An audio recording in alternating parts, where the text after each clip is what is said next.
amazing. It's lovely to be back here because life has been doing the thing that life does and forcing unnecessary problems that don't let us do what we want to do. I'm moving into school in a couple days for senior year, and I'm only 21, but I'm gonna be talking about things I've learned, things that I've been reflecting on lately that either have stuck out to me or that I could think of in the past week. These are just, I feel like, things I always say, things I try to think of, try to practice because I'm garbage.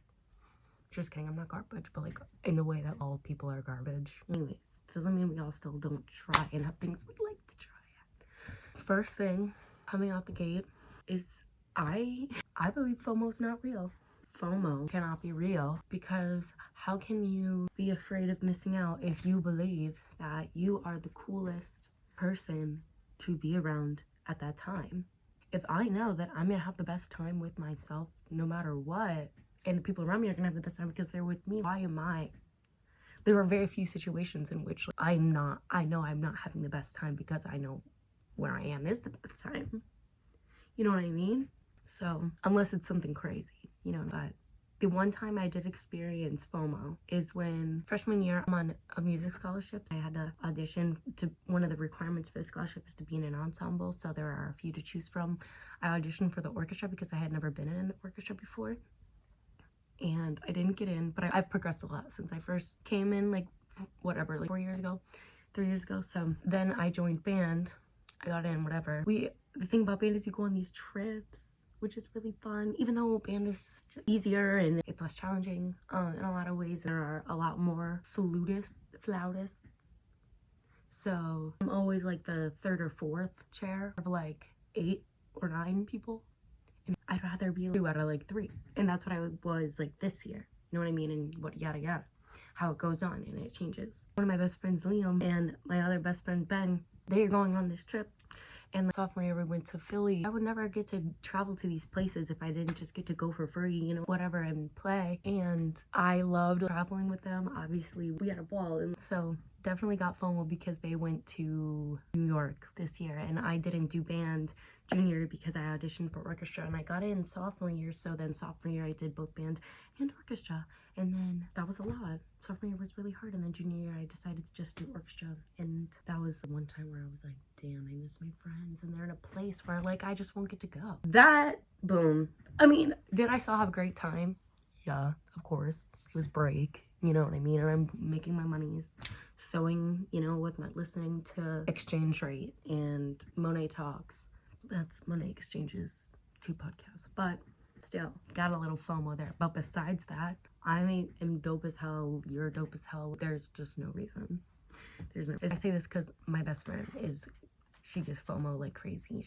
She's literally sickening. She's sickening. I'm so happy to be with her all the time. So why are you experiencing FOMO right now? Especially because we're roommates, we're together. She's like, I'm having FOMO. I'm honored to be in front of you. So what? Next is also my best friend taught me this too, Brenna. I don't know why people put this seat down. I do it because culturally we must, I guess, and as women we're supposed to know. But I grew up with 3 brothers and my mom told me just put the seat down. Okay, I guess, and I will. But why? I don't know. And so whatever, I was at her place and who gives a fuck because it's bestie and I'm not putting the seat down. She goes, put this seat down, and I was just like, okay. And she goes, so the water doesn't splash back up. That's why? I thought it was just aesthetic. You know what I mean? She goes, no, then the poop water gets everywhere. I guess when you think about it, yeah. The things you don't know until somebody tells you. One of my exes didn't know he had to wash his asshole in the shower. I broke that news to him. Speaking of partners, fart in front of your partner. That's on here. Fart, shit, poop, whatever you gotta do. I say this because my mom, she won't fart in front of my dad. No judgment, I guess, but that's your life partner. I'm queefing in front of the people I just met. I guess I just don't understand that. You gotta do what you gotta do. They're gonna love me for me. Since I was thinking about partners, wanting to break up with someone is definitely enough reason to. The second you start thinking about it, you already know. You already know you're going to. It's just a matter of time. But that doesn't mean you are any way ready or comfortable enough to do it. You won't, especially when you just start to think about it, especially if you're a girl, whatever, we have to go through our whole process first before we even consider. But every time you've thought about it, what do? You end up breaking up with them. Or if you don't, they do, and it's like, what's meant to happen is gonna happen. So that little voice in the back of your head is telling you something. It's like, you have to listen to her, or you're gonna lose her, mistake her, whatever. You need to do right by her. Ooh. Okay. Confrontation with a capital C. Listen, this might just be my Aquarius nature, but I'm extremely confrontational. When I have an issue, I want to get it out immediately. I have two friends on the same spectrum. I have a lot of friends who are also very confrontational, so we always team up sometimes, you guys, and we destroy. But then my best friends are also very non-confrontational. Oh my gosh, so they'll take a lot before they say anything. And so again, you gotta be there for both. It takes an army, you know what I'm saying, to make sure the people you love are being treated respectfully. Next one I have is, I think that it's cool and normal to be cool and normal with people that you've been intimate with, you're hooking up with. There's no reason to act like you haven't met one another if you've seen each other naked, okay? Especially in the college setting, we're all having sex, so there's absolutely no reason. When we were just doing the dirty less than 12 hours ago, I walked past you on my way to class and you're like,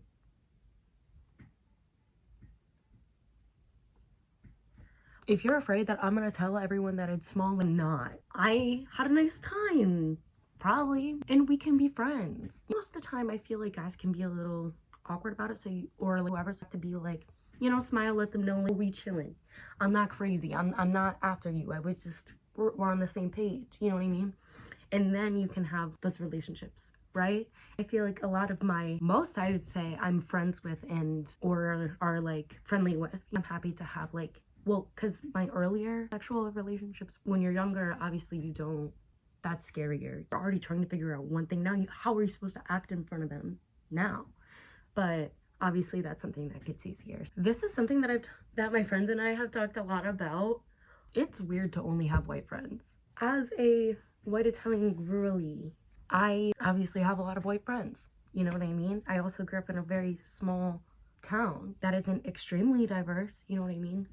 But once you hit a certain age, everyone is exposed to so many different things, no matter like what path you choose, the different ways you choose to like enter adult life and whatever. You cross paths with millions of different kinds of people all the time and are put into so many different social settings, and you mean to tell me that the only people that you consider like very close to you look the same? I think that's weird. How could you possibly... I mean, I obviously understand how it happens, but it's weird for sure. Everyone's soul is mashed together on this earth, and we all cross paths constantly. And the only people that you've like meaningfully connected with and can consider like really close people to you are white or like whatever, you know? I think that's weird. Go outside your comfort zone. Talk to people that look different than you. Stop it. Stop it. In the big 25, I'm not saying do anything weird. Don't like go acting weirdly selective and whatnot. This came up in a conversation my friends and I were having when we were talking about recruitment, because I was doing recruitment stuff for my sorority at school, and my two best friends are in a different sorority. So we were all talking about it, and their group is much more diverse than ours. Ours is predominantly white sorority, and before joining, like, I didn't realize there were like actually like problems within. I'm talking about this and I'm like, I don't know how to make everyone feel welcome, and there's no one's even going out of their, I don't even see anyone going out of their way to like talk to any like little white girl that doesn't walk up to them. Like, but you can't just do, I'm not saying do the complete opposite, but how aren't you just like talking to everyone the same? And that's when this initially came up, and, you know, my friend Jay was like, it's not weird. It's not weird to just go up to everyone. And, you know, Brenna, well, obviously, like, we were all saying the same thing. And they were thinking, like, they were saying, like, yeah, obviously, that's part of the problem. First of all, the group is already, like, a shy group. But, like, shy, it's, like, sometimes it's, like, you have to also just, like, get out there. Like, this group is about, if these groups are supposed to be about community, even though there are, like, underlying systemically oppressive forces in Greek life, that doesn't mean like people of color don't want to join. So like stop and be normal. And I don't know if I'm sounding crazy or whatever, but like, these are the kinds of things I think about. And I can't imagine like someone walking up and like looking interested and just like acting like they're invisible. You know what I mean? Because how does that happen? You don't just meet all of these people and only pick white people. Do you know what I'm saying? Like, whatever. I'll end that there. My next one is, I feel like there's a difference between self-love and self-sabotage. I know that there is a difference. Do I know what it is? No. I think that's something I'll keep learning. It's hard to even look back and know what was what, but I think I can. I don't know. Everyone's life moves at inexplicably different paces, and it's just so cruel and unusual and happy all of the time. So there's that.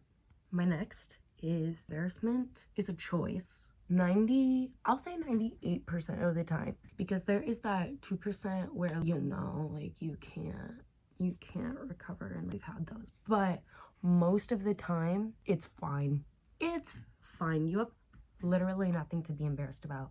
Dinner the other day, it was my grandpa's birthday dinner, and I was sitting next to my little brother, and he said boner at the table, and he, instead of laughing because it was funny, everyone looked at him. And then he was like, if I'm embarrassed because I said boner, and I was like, dude, we're cooler than everybody here. Like, are you really embarrassed? And he was like, nah. Exactly. Stop. Everyone is imperfect literally all the time. No one's noticing these weird things that you're doing. Saying boner is funny. I laughed. Oh. Next thing I have is hearing about people shouldn't be political, but it is. So everyone should be using this like really free fucking cool device called Google and educate yourself so the people around you don't fucking have to. I hear from my friends and like people I know all the time who say, I'm tired of educating this, I'm tired of saying that, people should just know this, people should know that. And I agree. I feel like I experienced so many things where like, how do you not know that? Like, speaking for me personally, I had to, one of my younger brothers, I tried to explain the gender wage gap historically. He thought I made it up to piss him off. Deadass. So fucking just like Google. You and I know it's true because we have like big wrinkly brains, but those with small smooth ones, sometimes they just don't. Like, Google it. Google it. I can't. Republicans have Wi-Fi, but you just wouldn't know. The next thing that I have is that the best thing, at least for me, the best thing, but I'm also extremely extroverted. Okay, whatever. The best thing to, like, opening line to anyone, no matter where you are, what you were doing. Are you at work? Are you at school? You're gonna make a new classmate, friend, you're at a party, you're getting ice cream and you like the person behind you. Hi, I'm Ava. Hi, I'm Ava. There's only one, it's classic. There's only one response back. It's like, oh, hi, I'm this.